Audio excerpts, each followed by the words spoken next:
الحمد لله رب العالمين والصلاة والسلام على سيد الأنبياء والمرسلين وعلى آله وأصحابه الكاملين الواصلين. قال الله عز وجل في كلامه المجيد: ألا إن أولياء الله لا خوف عليهم ولا هم يحزنون. صدق الله مولانا العظيم. محترم و عزتمندو، اللہ جل جلالہ اولیاء کرام لا خپل دوستانو لا یو لوی عظمت او شرافت ورکړی دی. نن چې کومه موضوع د زما هغه دا ده چې آیا د اولیاء کرامو ذکر او د اولیاء کرامو تذکره د دې څه فائدہ ده؟ نو په دې باندې نن دې بیان کې څه قدر بحث کیږي. الله جل جلاله خپل کلام پاک کې او فرمایل چې زما کم دوستان دي دی باندې بنا په دنیا کې څه غم راشي نه په ورځ د محشر دی غمجن شي. عزتمندو یاد ساتئ د دې د تمهید په طور باندې سیدنا امام شافعی رحمت الله تعالی علیه مبارک فرمان مبارک ته مولانا قاری رحمه الله د مشکات شریف په شرح کې هم تمهید کې دا خبره ذکر کړې ده. امام شافعی رحمه الله دا قول را نقل کړی دی چې متخذ الله ولیا جاهلا، چې الله جل جلاله هرگز نه وړاندې او نه رستو نه اوس الله جل جلاله جاهل خپل دوست نه ګرځي چې هغه جاهل وي.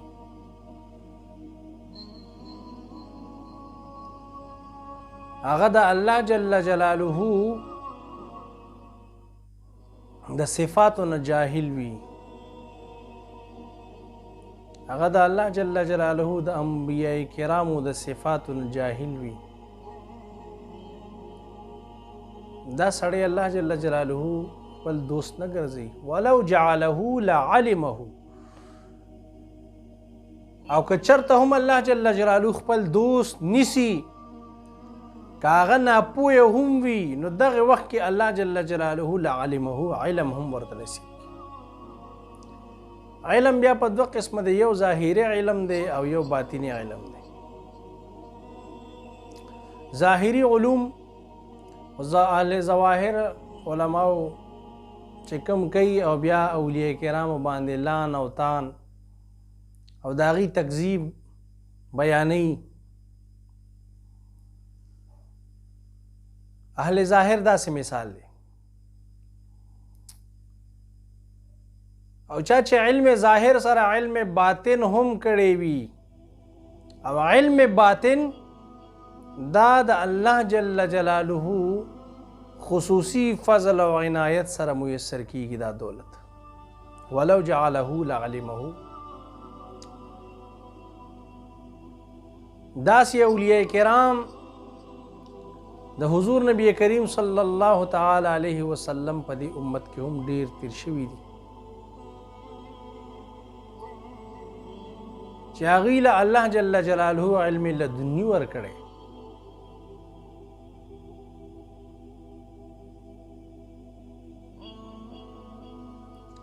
قرآن عظیم الشان کې الله جل جلاله د سیدنا موسی علیه السلام او د خضر علیه السلام په تذکره کې فرمایلی دي وعلمناه من لدنا علما، چې مونږه سیدنا خضر علیه السلام له د خپل اړخې علم لدني، یعنی چې د الله جل جلاله د اړخ نه کوم علم مونږ خضر علیه السلام له دا علم ورکړی. دلته کې ابن عباس رضی الله تعالی عنہ مبارک فرمای ای علم الغیب چې موږ خضر علیه السلام مبارک ته علم غیب ورکړیو د روان وخت چې کوم را روان وي د هغې متعلقه چې کوم علم الله جل جلاله چاته ورکړي هغې ته علم غیب وایي لکه چې خضر علیه السلام مبارک په هغه هستیانو کې شامل دی چې د هغوی ولایت خو یقیني دی عند العلماء چې هغه ولی خو یقینا دی او نبوت کې شک دی چې آیا نبی دی که نه دی الله جل جلاله خپل دوستانو له هم ورکوي عزتمند یو اسانه خبره چې کله خدای پاک خپلو دوستانو له ورکوي اولیاء کرامو ته الله جل جلاله الهام کوي انبیاء کرامو ته وحی کیږي وحی خاص ته انبیاء کرامو پورې او اولیاء کرامو ته الله جل جلاله القا کوي په زړه کې الهام ورته کوي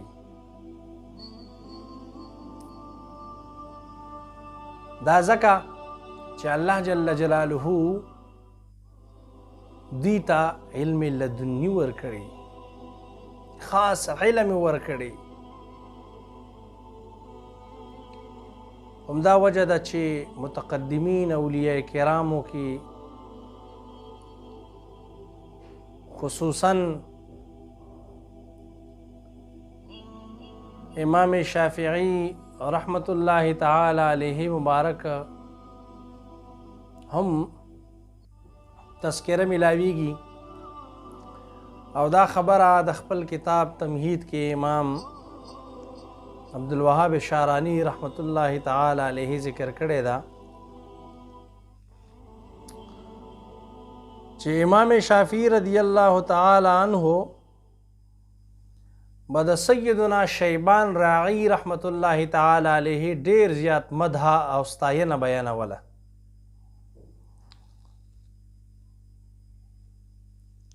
او امام عبدالوهاب شعرانی رحمه الله هغه خبرم را نقل کوي چې حين طلب الامام احمد بن حنبل ان يسأله عمن نسي صلاة لا يدري اي صلاة هي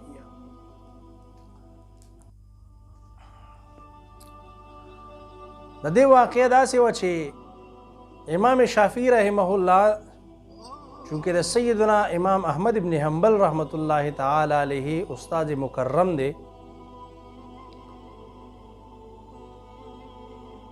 نو امام شافعی رحمه الله مبارک په اکثر له ملاقات سیدنا شیبان راغی رحمت الله تعالی علیه سره کېدو چې دا شپونکی الله جل جلاله د خپل علم نه ورله علم ورکړی دا الله جل جلاله دوستانو کې شامل وو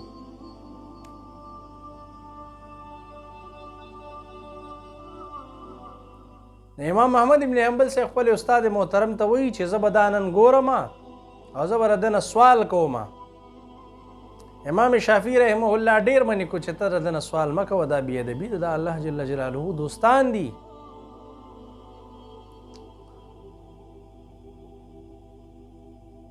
او چې کله الله جل جلاله یو بنده خپل دوستی کې قبول کی بیا الله جل جلاله دا کائنات کې چې څه دي د دې متعلقه علوم الله جل جلاله هغه ورکړي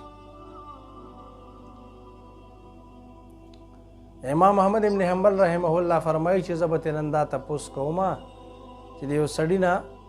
یو مونځ قضا دی او هغه ته پته نه لګي چې ما نه کم مونځ قضا دی نو دا به کم مونځ راګرځي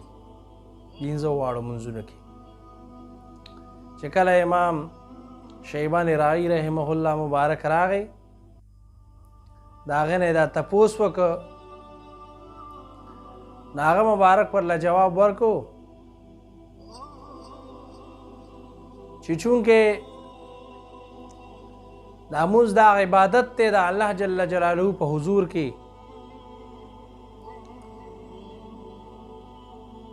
نو د ده نه یو مونځ قضا دی او ده ته پته نه لګي چې ما کم مونځ قضا کړی دی ده د الله جل جلاله په دې عبادت کې غفلت اختیار کړی دی نو د دغه غفلت په وجه باندې او د دغه غفلت په سزا کې دی به د 15 واړو مونځونو قضایي را سره ښیي چې د ده نه ولې دا غفلت شوی دی چې ده ته علم د دې خبر نشته چې زما نه کوم مونځ قضا دی. وی دا جواب چې کله امام احمد ابن حنبل رحمه الله واورېده هغه مبارک باندې غشي راغه، هغه بېهوشه پرېوته. او چې کله په هوش کې راغی نو بیا توبه وویسته او بیا د الله جل جلاله د دوستانو ملګرتیا به کوله. او د هغوی په باره کې هم راځي چې امام احمد ابن حنبل رحمه الله مبارک په سیدنا ابو حمزه البغدادي الصوفي رضی الله تعالی عنه مبارک دربار ته حاضرېدو د دین به فیض اغستو.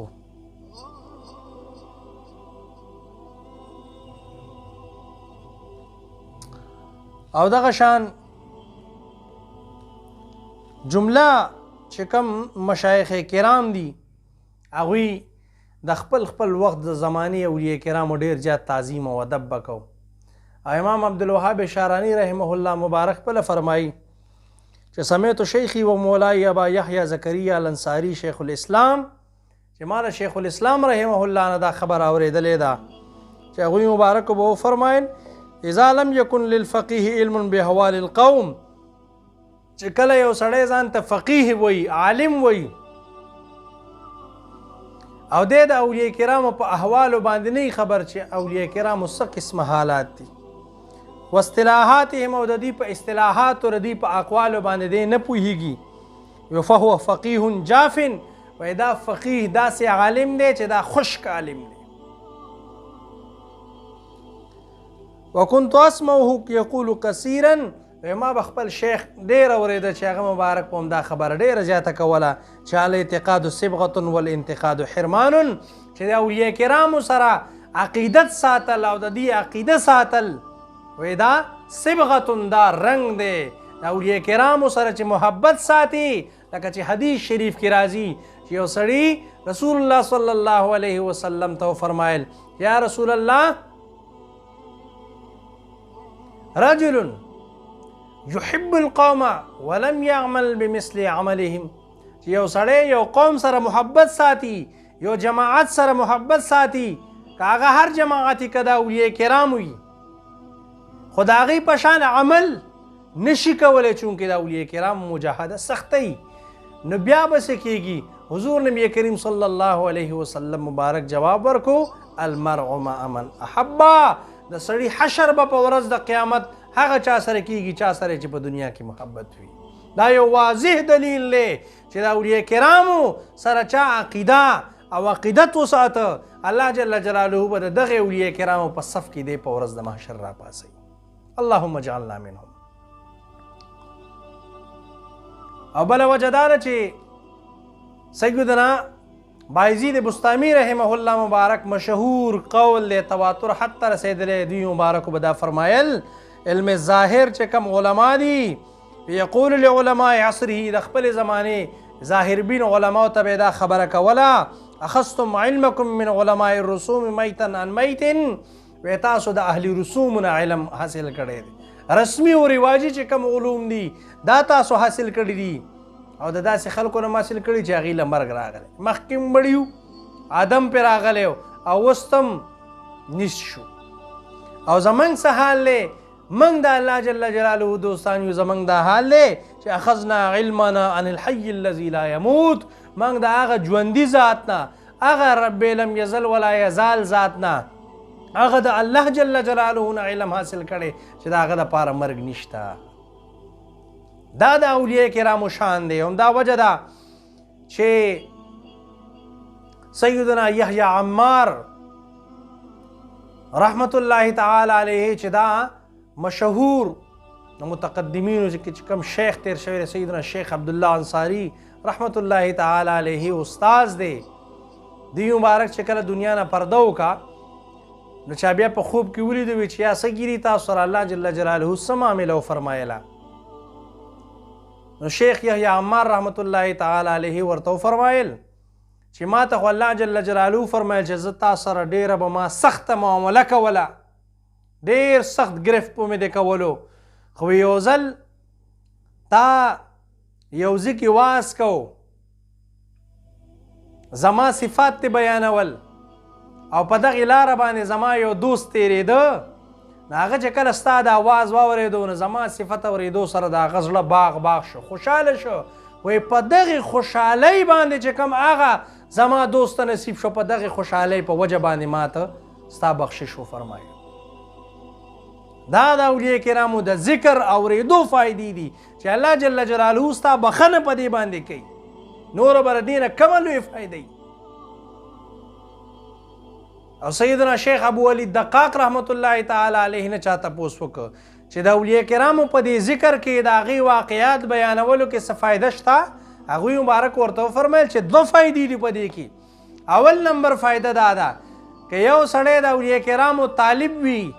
د هغې سره محبت وي دغه محبت په دې واقعاتو اورېدو سره نور هم سیوا شي او که یو سړی متکبره وي بغض او حسد ورسره لري نو چې کله د اولیاء کرامو د حالات واوري د هغې د عاجزۍ د انکسارۍ د هغې د عبادت د هغې د خلوص فی العبادت نو یې کیدی شي چې هغه د خپل تکبر نه توبه وباسي همدا وجه ده چې سیدنا جنید بغدادي رحمت الله تعالی علیه نه چا تپوس وکړه چې د اولیاء کرامو په دې واقعاتو کې څه فایده شته د هغوی مبارک ورته وفرمیل چې د اولیاء کرامو کلام او د دې حالات او احوال بیانول دا د الله جل جلاله د لښکرو نه یو لوی لښکر دی او قرآن کې الله جل جلاله نبی علیه الصلاة والسلام مبارک ته فرمایي چې د دې تیرو انبیاء کرامو دا احوال یا رسول الله موږ تاسو ته بیانو ما نثبت به فؤادک یا رسول الله چې ستاسو زړونه په دې سره موږ نورم مضبوط کړو د دغې انبیاء کرامو د احوالو اورېدو کې دا فایده ده او سیدنا یوسف همدانی نقشبندی رحمت الله تعالی علیه متعلقه دا مشهوره خبره ده چې هغوی مبارکو نه چا تپوس وکړو چې یا سیدي چې کله د اولیاء کرامو د دنیا نه پرده وکړي نو بیا به موږ څه کوو بیا به زموږ دپاره په څه کې خیر پروت وي د دوی مبارک ورته وفرمیل چې هره ورځ تاسو کم از کم 8 یا 10 پاڼې د اولیاء کرامو حالات او واقعات تاسو وایئ نو دغه فیض به الله جل جلاله تاسو ته د دې واقعاتو نه میلاوي الله جل جلاله به دغه فیض د اولیاء کرامو ستاسو په نصیب وګرځوي عزتمندو د اولیاء کرامو تذکره ډېره قیمتي ده ایمان پې روښانه کیږي الله جل جلاله دي دغه اولیاء کرامو په صف کې دنیا او آخرت دواړو کې زمونږ برخه نصیب کړي آخر دعوایا الحمدلله